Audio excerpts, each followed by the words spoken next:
Alright, today we have a great way to practice with your measuring. For this, equipment wise, you're going to need a mixing bowl, some kind of bowl that you're going to mix your ingredients in to make the dough. You are going to need a wooden spoon to mix those ingredients. You are going to need your measuring devices, so you will need a measuring pitcher.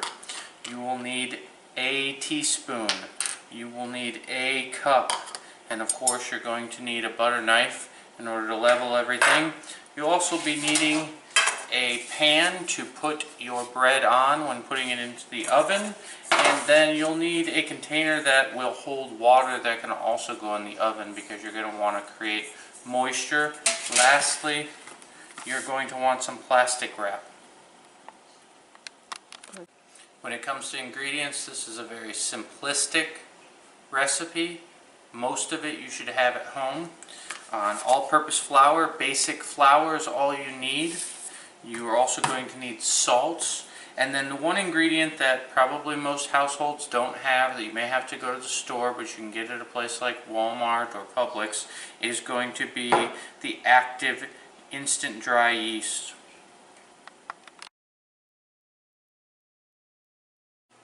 To start off with, you're going to want to measure a cup of water. So take a look here. I've already pre-measured 1 cup of water in our measuring pitcher. You can see, if you're down at eye level like I am, that the meniscus, or the lowest point of the water, is at 1 cup. And we know that it's a true 1 cup because it's sitting on a flat, level surface. So I'm going to take my mixing bowl here, and I'm going to go ahead and put my cup of water right into the mixing bowl, and then that's all I need to worry about with water. The next thing I'm going to do is I'm going to add the instant yeast.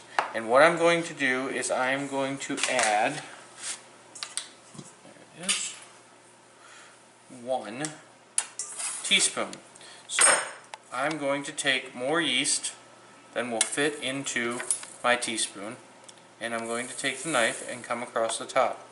Notice that I have it over top of the container that has the yeast, and I also have a container sitting around there, so I'm not wasting it. Alright. Now the next thing I'm going to do is I'm going to take this yeast and I'm going to activate it.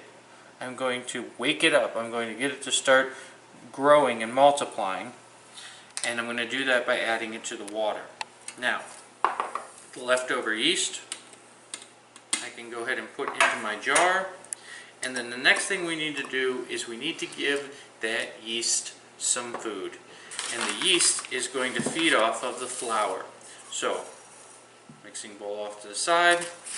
Now I'm going to measure my flour. The total amount of flour called for in the recipe is 2 cups. But we're going to start off with 1 cup, and then I'll explain why later. So, 1 cup. Once again, I'm going to take more than I need of the cup of flour. Clearly have more than I need. Now I'm going to take my butter knife, tap the sides, get rid of the air pockets, come across the top. Now I have exactly 1 cup of flour. And now what I'm going to do is I'm going to go ahead and feed the yeast, and I'm going to drop into the bowl, and I can even take my spoon and just kind of work it around if I want. You don't have to, but we're going to let this sit for about 2 or 3 minutes and come back to it.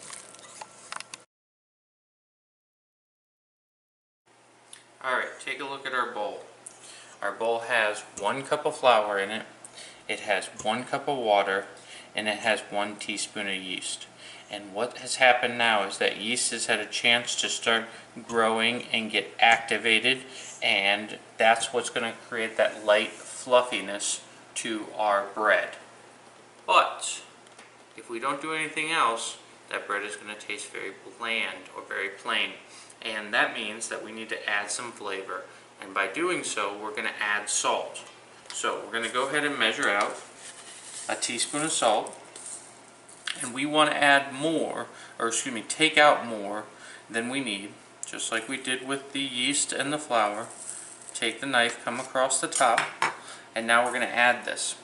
And the reason why we don't add it until we've already added the cup of flour to the yeast and the water with the yeast is because salt kills yeast. So we want to make sure that we have flavor to our bread, but we want to make sure that the yeast can multiply in the bread and create that light fluffy. Otherwise it's going to be a flat piece of bread, a lot like a cracker. Okay? So now we're going to add 1 more cup of flour like the recipe calls for, and just like before, we're going to take out more than we need of that cup of flour.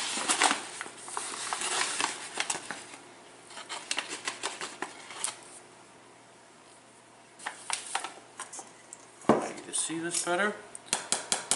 Tap, tap, tap, tap, tap. Take that knife, come across the top, just like this. Now we can go ahead and add it.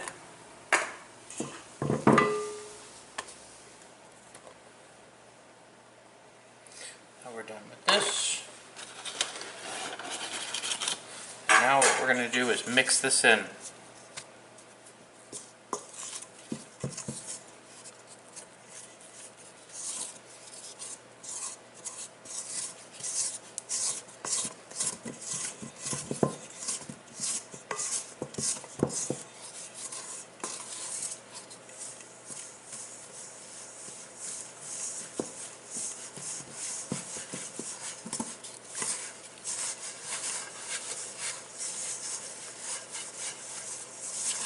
As you can see, it started to bind together.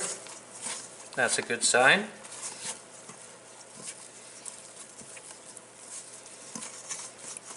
And once it begins to bind together like this, we can go ahead and let this rest now for a minute.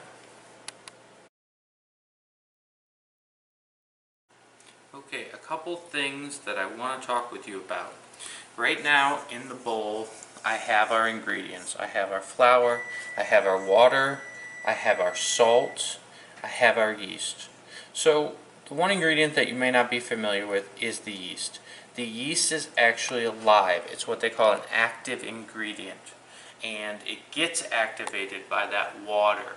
And it is fed by the flour. So what it's doing is it's creating air. It's making the dough light. It is allowing air to penetrate and to come into and swell the dough. Without the yeast, it would be flat. It would be tough and hard. Alright, that's the first thing I want to talk to you about. The second thing I want to talk to you about is the flour itself. Flour has gluten in it, and while you may hear some people say some bad things about gluten, when it comes to making bread, gluten is a very good thing. Gluten is a protein, and what that gluten does is it binds together. So the next thing that we're going to do is we're going to take this dough and we're going to fold it over on itself and fold it over on itself. It's called kneading. And what we're doing is we're taking that dough and we're pushing it onto each other and then flipping it around and pushing it onto each other.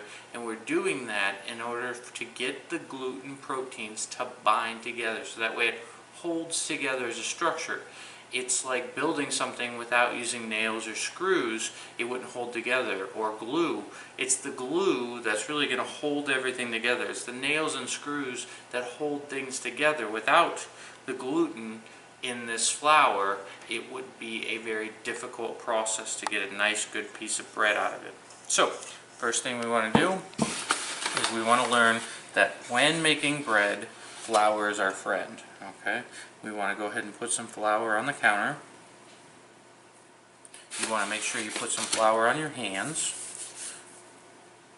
And there will be some stickiness to the dough. Okay, it's going to stick to your hands. It's going to stick to the counter. And if it's too sticky, you're just going to have to add a little more flour.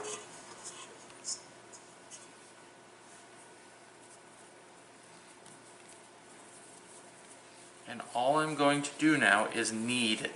And I'm going to knead this just like this. Okay, see what I'm doing? Now, I have my ball of dough, and I'm going to simply fold it over on itself and press down.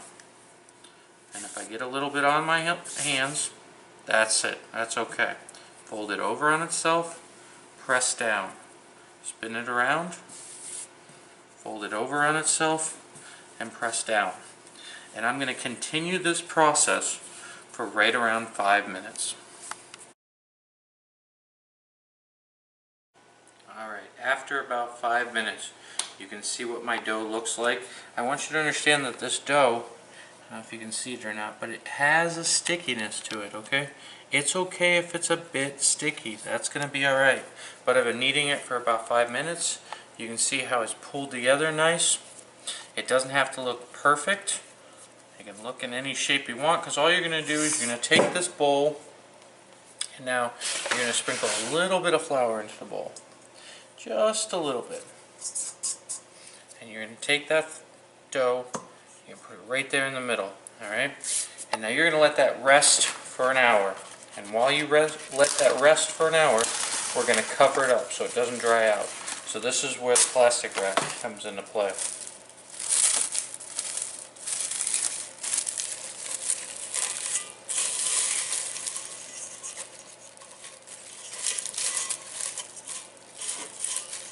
And we'll be back in about an hour to check on it. Okay, the dough has been in the bowl, and I like to set mine outside in the lanai area. Keeps the temperature a little bit warmer. There's a little bit more humidity outside than there is in the house. Give it about an hour and it should double in size. So the next thing we're going to do is we're going to go ahead and take it out. As we get ready to take it out, once again, you want to flour the counter. You want to go ahead and flour your hands. And then I even like to take a little bit and sprinkle it onto the dough itself. Now, it would be at this point that you would add ingredients. What I'm teaching you is the basic dough turning into bread concept.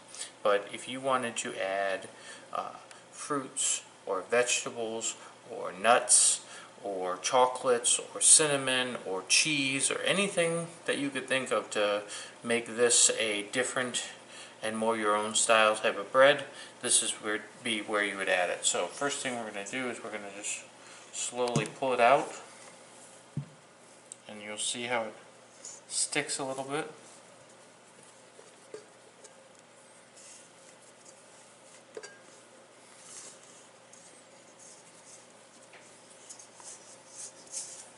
Alright, now that dough is ready to be kneaded one more time, shaped, and then we're going to put it onto our baking sheet. But once again, if you wanted to add cheese, if you wanted to add different seasonings, spices like cinnamon, if you wanted to add chocolates or nuts or anything along those lines to it, this would be the time you do it. I'm just going to go ahead and make us a basic loaf of bread. So what I'm doing is I'm kneading it like we talked about before. I'm going to do that just a little bit. And then what I like to do, just kind of like to fold it over on itself. And then I would like to roll it out.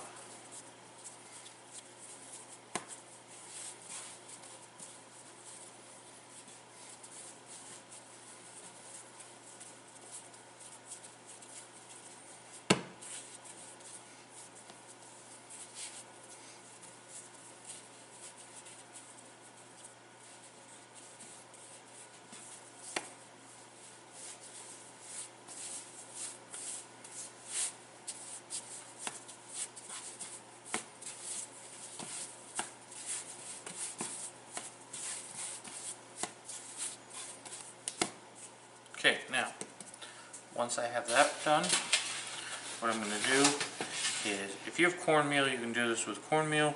If you don't, you can just do it with flour. I'm just trying to get the dough to not stick to the pan.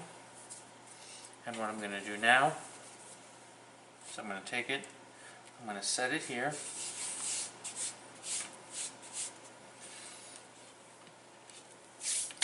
I'm going to go ahead and take a knife and I'm going to score it.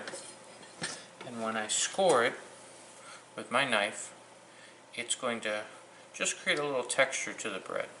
just run it across it in two different directions.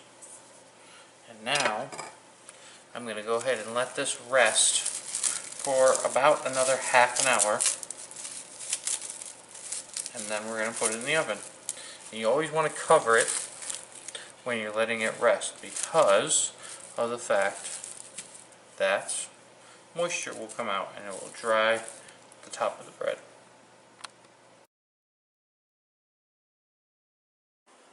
Alright, when preheating the oven, you want to go ahead and hit the bake button. We are going to start preheating the oven at 400 degrees. And of course, if you have a convection oven, it will drop down, but we'll just convert it to convection. That means the fan is circulating the air, and so it drops it down to 375. But if you don't have a convection oven, 400 degrees is where you want it. And you're going to want a tray towards the bottom and a tray somewhere towards the middle. So this one actually can be lowered down one lower, and this one here in the middle. And what I want to explain here is the fact that you're going to create a moist, hot environment for your bread to bake in. That means that you're going to put a container of water here on the bottom, and then you're going to put your bread on the pan in the middle. And this is regardless. Okay? If you have a convection oven, you do it this way. If you have a standard oven with the heater at the very bottom, you're going to do it that way. You're going to put the water underneath, and you're going to put the pan with the dough on top. Okay, so let's go ahead and preheat this now, and we'll come back and check on it later. Okay, let the dough rest for about a half an hour.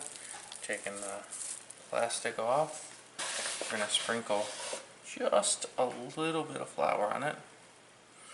We're going to go ahead and put that in the oven, and we're going to fill this with water, and we are going to put that in the oven. So that's what we're going to do next.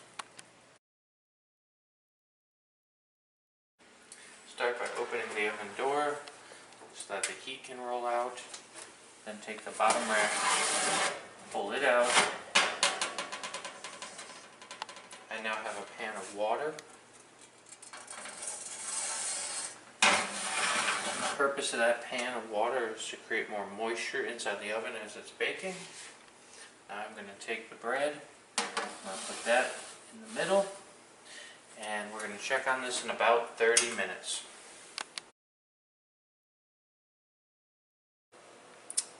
When your bread is ready, or you think it's ready, probably be somewhere between 30 and 40 minutes. It'll start to have a golden brown look to it like this one does here.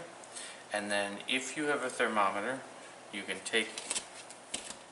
flip it upside down, and in the crust, go ahead and check the temperature. Now, the temperature you're looking for is somewhere between 200 and 210. You don't want it over 210, they'll be dry inside. You don't want it under 200. Okay, so somewhere in there is what we're shooting for. Now, when you've decided that, when you see the temperature set to 210, you're ready for it to cool off, flip it back over, go ahead and set that right on a cooling rack. Let that cool for at least 10 to 15 minutes before cutting it if you want it warmed. And if you want to just save it for later, a brown paper bag. You do not want to put it into a plastic bag. It will hold the moisture and get soft faster. So you want to keep it in a brown paper bag.